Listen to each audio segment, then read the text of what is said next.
Pasca baku tembak dengan gerombolan OPM, prajurit TNI yang berjuluk Laba-Laba Hitam dari Satuan Tugas Batalion Infanteri 527, Baladipya Yuda menemukan benda berbahaya milik anggota OPM. Benda berbahaya milik OPM yang ditemukan prajurit Satgas Yonif 527, baik itu berupa senjata api jenis pistol P1.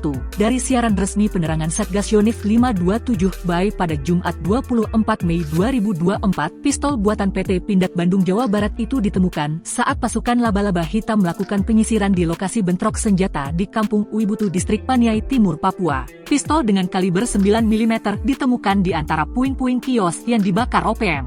Pistol ditemukan dalam kondisi utuh dan berjarak hanya 5 meter dari mayat anggota OPM yang tewas dalam bentrok senjata. Perlu diketahui, sejauh ini dari data pasukan Laba-Laba Hitam, tercatat ada sebanyak 12 kios milik warga yang ludes terbakar. Teror OPM di Distrik Paniai Timur terjadi sangat cepat. Mereka turun gunung dan langsung masuk kampung. Dengan brutal OPM langsung membakar bangunan yang ada di kampung itu. Prajurit TNI dan kepolisian berusaha menghalau OPM dan menghentikan kebrutalannya, hingga bentrok senjata pun tak terelakkan. Selama bentrok senjata pecah, prajurit TNI melakukan evakuasi darurat terhadap warga sipil yang ada di kampung itu. Semua warga berhasil diselamatkan dan diungsikan sementara waktu ke pos TNI Obano.